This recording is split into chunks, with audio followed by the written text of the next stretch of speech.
I'm Michelle Shoemate, and this is the Sustained Collaboration Podcast, sponsored by the Sustained Collaboration Network. I'm a professor, consultant, and researcher who's dedicated her career to studying and improving collaboration among social impact leaders. As a result of this work, I'm convinced that collaboration is an underutilized tool for making a bigger difference in communities. On this podcast, I'll be highlighting insights from recent case study research on nonprofit collaboration, available at sustainedcollab.org. On today's episode of the podcast, I'm talking to leaders from Philanthropy California. This alliance of 3 philanthropy-serving organizations formed in May of 2014. In the 10 years that they've been together, they've evolved from a broad-ranging collaboration trying to address multiple pillars of activity to an advocacy-based organization supporting sustained advocacy on behalf of their member organizations across the state. They've had some big wins as a result of their joint advocacy on topics ranging from the census to redistricting, and perhaps most importantly, establishing a philanthropy liaison permanently in the governor's office. I know that you're going to be inspired by today's conversation. Can we start by just introducing yourself and telling me what your role is at Philanthropy California? Yes. So my name is Carla Mercado, she, her, hers. I'm in Southern California on Tongva and Gabrielino land, and my role is the director of Philanthropy California. So I am housed at a regional association called Southern California Grantmakers, but in that organization, my role is to really direct the statewide partnership called Philanthropy California. So that means working in-house in the infrastructure, what it means to bring together 3 organizations, connect with different groups, connect on different project manage or connect with different folks. Externally, I, work to bring attention to Philanthropy California and explore if there are opportunities for us to partner with other statewide organizations or even national organizations. So it's a very fluid position, a bit in-office, back-office support, and then also external. Great. And so for those who have not ever heard of Philanthropy California before, can you just give us a breakdown? What is it and what do you do? Yes. So before getting to what is Philanthropy California, I think it's probably good to explain what a regional association of grant makers is. Some folks might not know or understand that. So we are a regional association of grant makers, which means we ourselves are a nonprofit. But the way I like to explain it is that the community that we work with and the community that we work the closest with is with the philanthropic community. So in California, there are 3 of these regional associations of grant makers. In Northern California, there's Northern California grant makers. In the Southern California region, there's Southern California grant makers, and our San Diego region and Imperial County is led by Catalyst of San Diego and Imperial counties. And we each have our own membership of grant makers, public foundations, private foundations, individual donors, collaboratives. And while we were our own individual organizations, we were doing a lot of great work regionally. But we realized that in a state as big as California, sometimes it's great to partner and bring a united voice to topics and to opportunities, either at the state level or national level. And that is how the partnership came about. The 3 organizations decided to explore what would it be like to partner together on a few opportunities, whether it be bringing funders together through programs, webinars, policy, and maybe uniting our voice and showing up somewhere and, providing our support or perspective on particular legislation or particular policy matters, what it would be like to just learn from each other about how do you work with philanthropy and how do you keep philanthropy engaged and how do you help philanthropy continue to grow and thrive in the good work that they do. So It's a partnership that comes together in multiple ways. We are not our own, like 501c3 entity. We're an alliance, but we've done some excellent work since it was formally launched in 2017, I believe. So my name is Megan Thomas. My pronouns are she, her, ella. And by day and often by night, I am the president and CEO of an organization called Catalyst of San Diego and Imperial Counties. We are also part of an alliance across the state of California called Philanthropy California, which is 3 similar organizations that support funders to do their best work, really. I was born and raised here in the Kumeyaay Nation in the land currently called San Diego, California. I love this place. It is my home. It is my people. It is in large part who I am. And so I spent about a decade on the East Coast, but really happy to be here in my hometown and doing what I can to make it a great place for everyone. Hi, Karen. Thanks so much for being on the podcast. Thank you so much. So I'm the Chief Operating Officer for Southern California Grantmakers, which is a philanthropy serving organization located in Los Angeles. And in my role, I oversee all operations of the organization, including finance, HR, programming, public policy, communications. Excellent. And one of the things that, in writing up the case about Philanthropy California really struck me is the way that it evolved over time.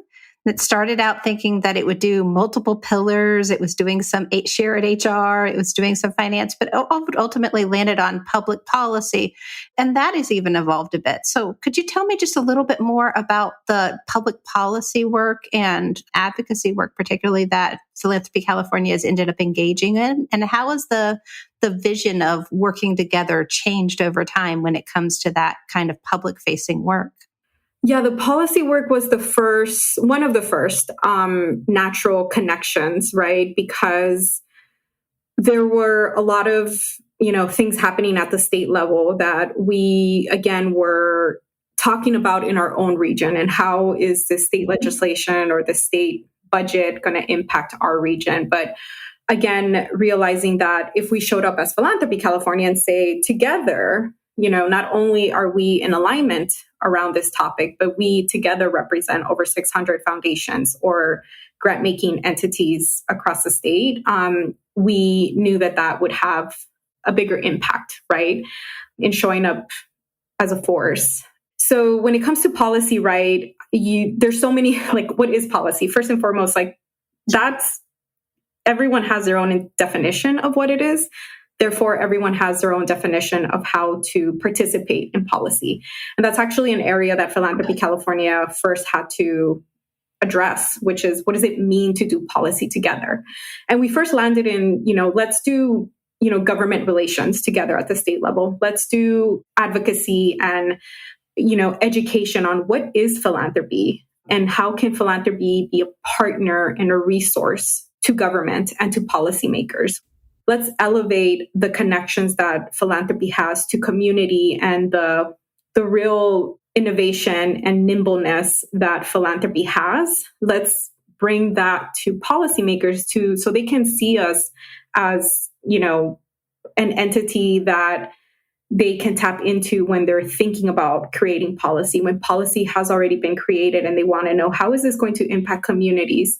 So that was the first vision of how we first saw ourselves. And then we quickly realized that in building these government relations, there was actually also an opportunity for us to give our own perspective, right? Around, we understand why certain legislation is being created, but we're also seeing that this is going to impact either in a positive way or in a negative way. And now we're bringing our members to talk about that. And we're bringing data as to where they are investing in this key issue, or where they have been investing in this key issue, where they're continuing to see this key issue come up that this policy is not going to address, or where we're seeing that the implementation of this policy is actually not working, and you might want to have a space at the table for philanthropy to give their perspective.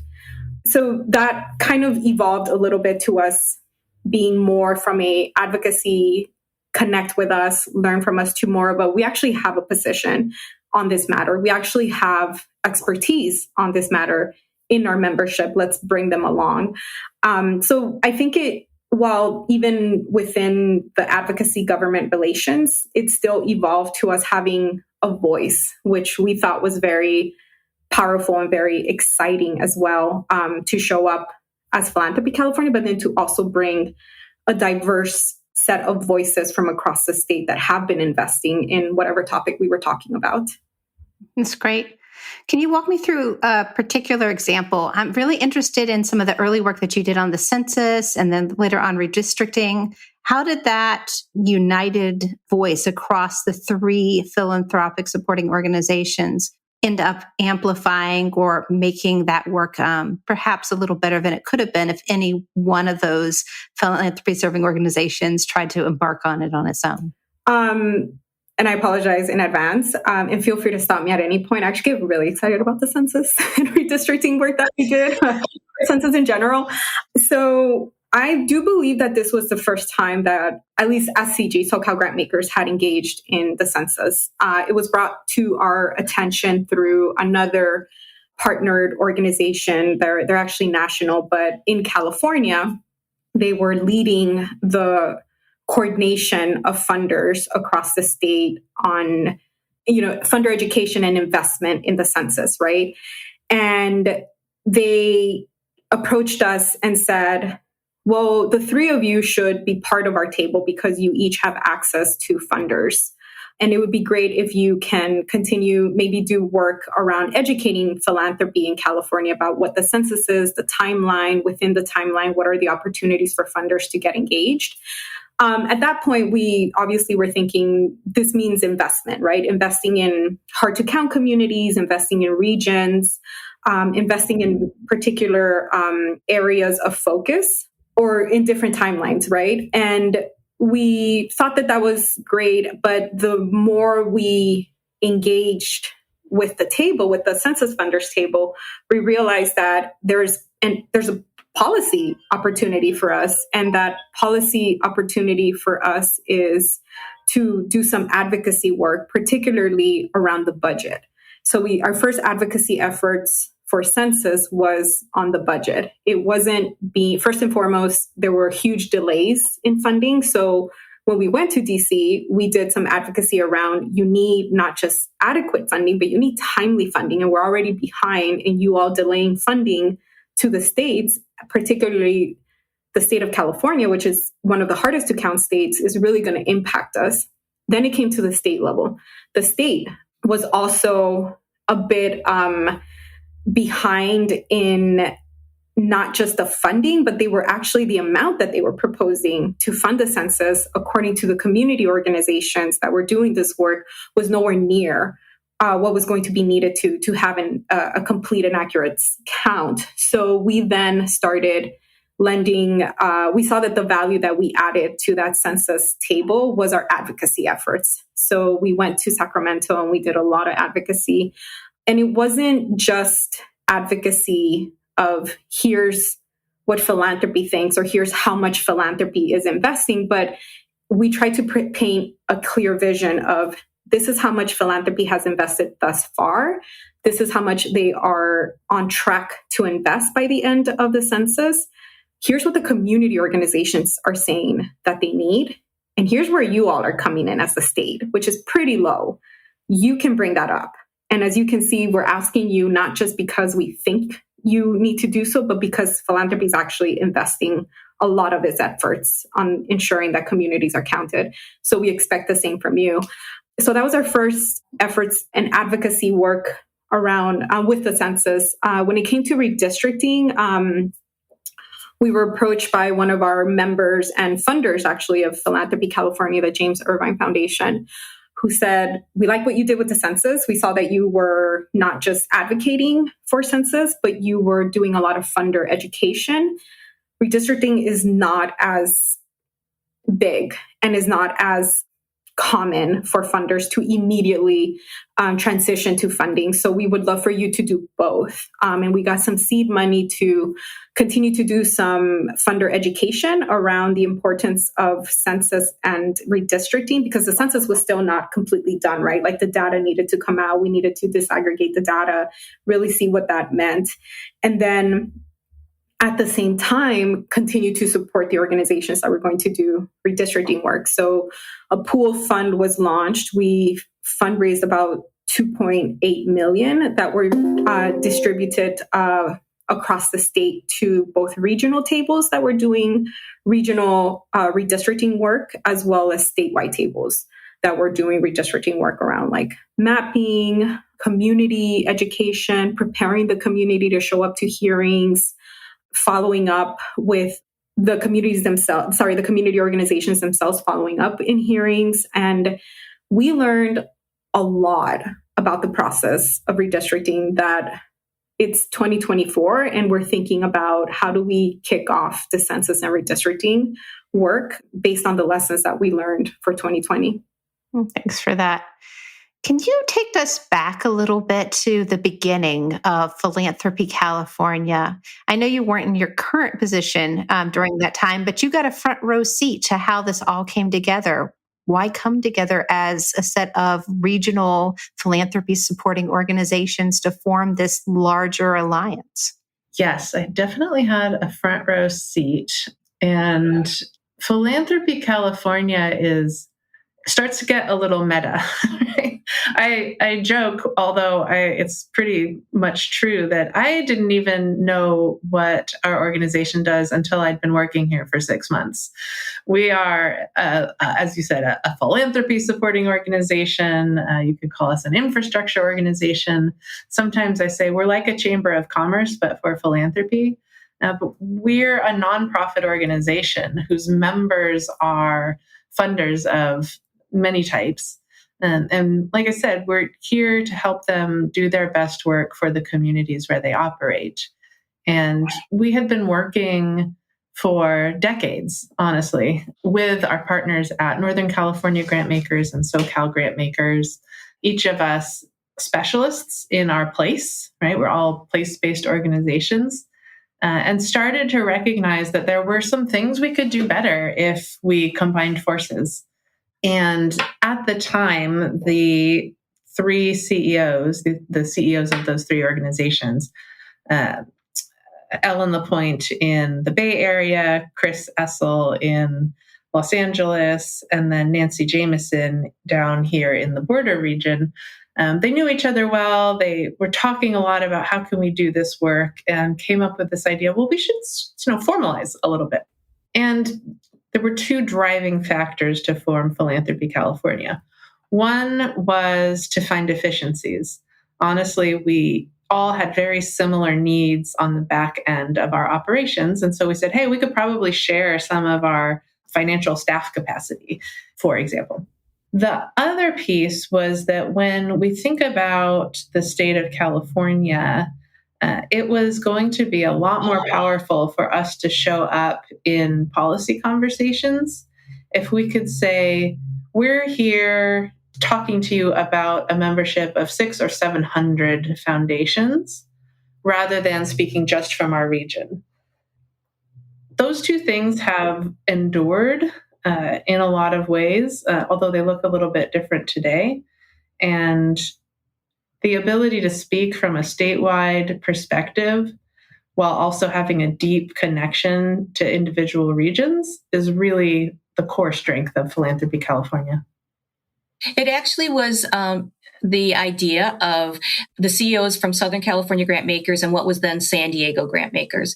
And the idea was that we thought that if we could all come together as three organizations located in California, we could look at, not duplicating efforts, that we could maybe have some cost savings around operations, and that we could have greater impact around policy and programming if we joined together through these efforts to get Philanthropy California started.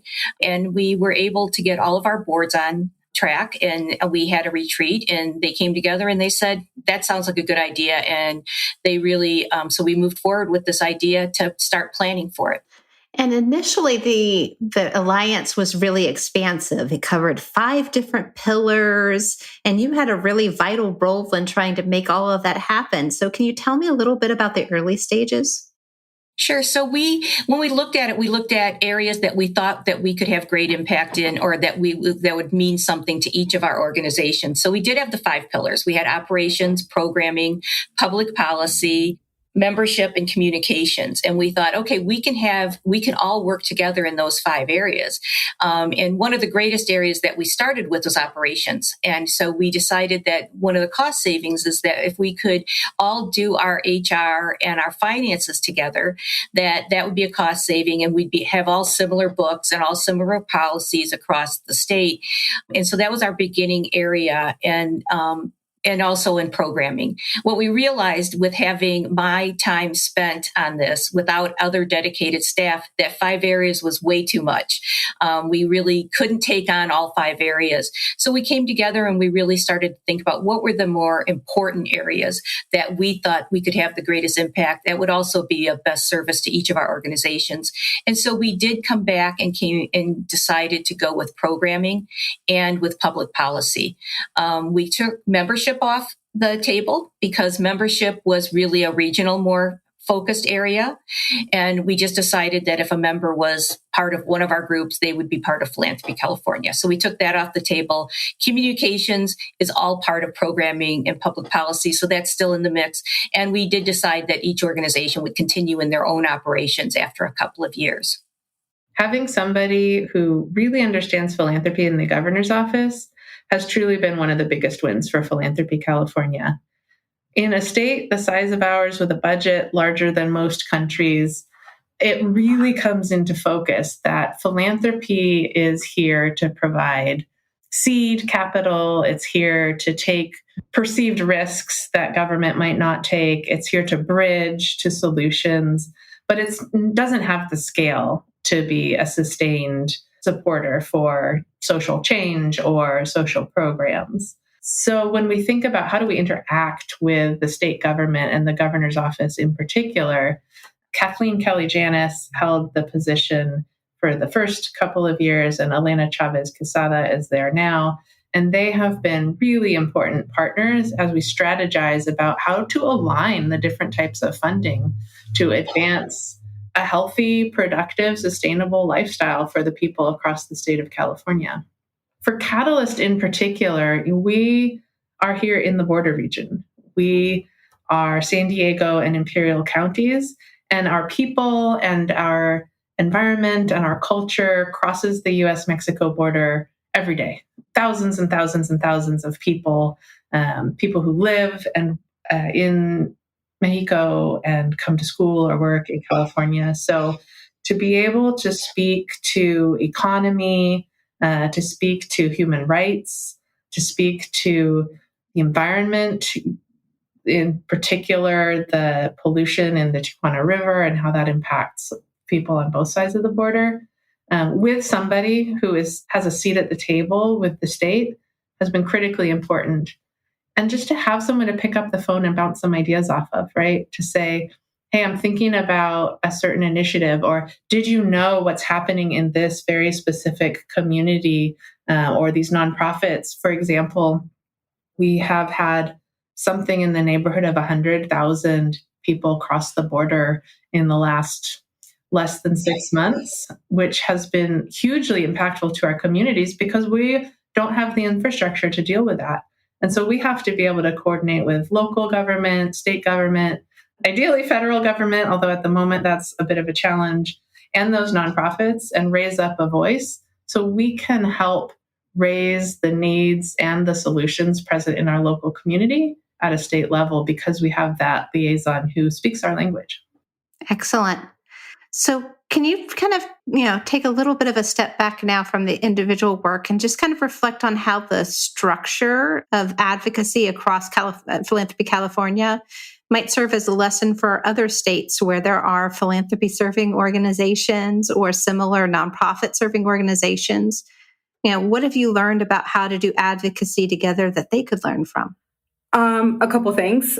First, as you recall, when you asked about just our policy vision, it was about bringing philanthropy to the table, right? And telling philanthropy's purpose and role and how philanthropy can be a resource. I think we learned that we can't tell that story without also telling the story of community organizations. And because at the end of the day, what we are working towards is ensuring that communities have the resources that they need, that communities have access to government where they too can help inform policy, where they too can help inform programs and solutions. And that's what we've learned along the way, is that if we show up, we still need to, at some shape or form, center community voices and elevate the work and the need to have both philanthropy and community organizations informing policy, building programs, just like a co-governance type of system. So I would say that that's something that has completely shifted in our vision. Is we will consistently ask ourselves, what is the community perspective, and when can we bring in community voice? So it's an honest, authentic government relations, because philanthropy works with community. Philanthropy invests in community. So it's also in their best interest that community has a place at that table. I would also say that our lessons learned, going back to the census and very much related to what I just mentioned, is any and all of your advocacy work can obviously, especially as a PSO, you can absolutely do so in representation of your members. But once again, it's important that you are also, in the topic that you are discussing, you are in alignment with community organizations, because then it really does help the entire, ecosystem of policy and advocacy. If you have policymakers getting the same messaging from communities, getting the same messaging from philanthropy that invests in communities, and from you that represents philanthropy, that joint messaging is helpful versus you also, the way we said that the great value of Philanthropy California is that you just don't have one organization showing up and saying, well, it's good for us not to just show up just as philanthropy, but also as like folks that work with community organizations. The other lesson that I would say, and this may feel unique to California, in speaking of the census, one of the most accurate descriptions of California that I heard in census work is that it's 13 states in one. So because it's so vast, and we do have 3 regional associations in the state, that regional perspective is really important in statewide conversations, because each region has its own solutions, has its own challenges, even within that whatever topic we're discussing. The communities are set up different. Even philanthropy is set up different in different regions, right? And the approach of philanthropy is very different in regions. So I think there is a value and a lot of lessons learned if you provide regional perspective, even if you're having a statewide dialogue. And even if you're showing up as a statewide alliance, that regional work is incredibly valuable as well. So I encourage that even if you show up as a united statewide voice, elevate your regional perspective, elevate your regional solutions, because there's a lot of lessons learned for folks as well. There's always lessons to be learned from successes and especially from failures. For us, there's this unique fact that we're operating in a state that has a landmass, an economy, and a population larger than many countries. So having the ability to essentially have outposts in different geographic areas that can build relationships and have a deep knowledge of the region, while then speaking to a centralized government when we're advocating, sort of retrospectively, it seems obvious. But the fact is that it wasn't always obvious, and we are nonprofits ourselves. And so being able to be sustainable as an organization to achieve our mission regionally, while also figuring out how we do that at a statewide level, has been a journey. And a lot of the beginnings rested on the strong relationships of the 3 women who created this alliance.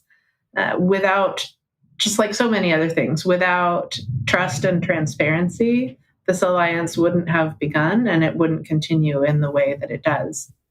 If I think across foundations that operate at different scales, right? Like you may have a very, very large private foundation. You may have a small DAF advisor. You may have a like an organization like ours that operates across a number of states and therefore a number of jurisdictions and what have you, each culture and each organization or entity has different constraints. And so the beauty of Philanthropy California that I would sort of advise folks to take with them is you don't have to conform. Now, we're very different organizations. If you think just stereotypically about what's it like in the Bay Area, what's it like in LA, and what is it like at the border, those are three very different cultures. The nature of philanthropy in each of those places is different. The communities in each of those places is different. And that's really the strength, the core strength of our alliances, is that we know the personalities and the capacities and the abilities to act. And we find synergies while also recognizing we don't have to do everything together. COVID was a really important learning time for us. When everything went online, all of a sudden we realized these programs that we had been doing where we'd say, oh, we're going to do this as Philanthropy California. And then, of course, wherever it was, there was a lot of folks and maybe one or two people from the other regions would attend. All of a sudden it's all online. So there's no travel barrier. And we were getting 100 people to programs that previously had seen maybe 20. We had to really reflect on our strengths and what made sense to do together and where we could best put our time and energy as Philanthropy California. And so what should we do together, not what can we do together? Because we could do everything together, but that's not the right path. And I think finally, is that we realized that philanthropy itself was not our mission around advocacy. So we weren't looking to advocate on behalf of philanthropy in terms of any philanthropy serving legislation or those kind of things, but more about what are our members funding and how are they funding and how do we base our advocacy on the communities and the people that our funders are actually helping to serve. And so I think that it's grown over the years that it's okay that we're not all together. It's okay that we're more impactful together when we do it, and that we're really trying to serve the communities that we all live in and work in. One of the things that in interviewing really all the leaders in Philanthropy California that struck me is really the endurance of the alliance, that you've worked so hard at maintaining the alliance and making it adapt to the different changes. And you've had leadership changes. You mentioned the core group of leaders that originally formed the alliance. There's been a lot of leadership transition that's happened over time, and yet the alliance endures. It wasn't just rooted in them. And then you've adapted to different policy environments, to COVID, to all of the changes that have come. I wonder if you have any advice about how do we build enduring alliances? What are the things that stand out for you when you think about other organizations that want to build an enduring alliance, much like Philanthropy California? If I think about what is at the core of the sustainability over time and change, which is inevitable for Philanthropy California, I go back to two things. The first is that we are each very clear on the base of our strength. One aspect of that is our membership. We are membership organizations. And so our mandate to action is our ability to support funders across the state of California. And so that's a key question that we can ask ourselves. Is this action partnership work that we're doing better served by us being connected? The second, and really critical, is a shared set of values. Just for Catalyst, we used to talk about ourselves as a neutral convener. We don't do that anymore because we are not neutral.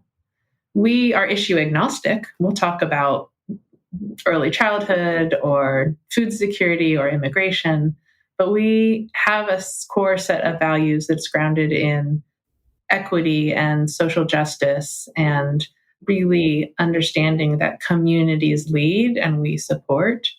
And those have been values that we've talked about across Philanthropy California, even to the extent of having all of our staff get together multiple times and explore what it means to work in the context of philanthropy, which is inherently about disproportionate wealth, while also wanting to advance the causes of racial justice and social wellness for people across the state.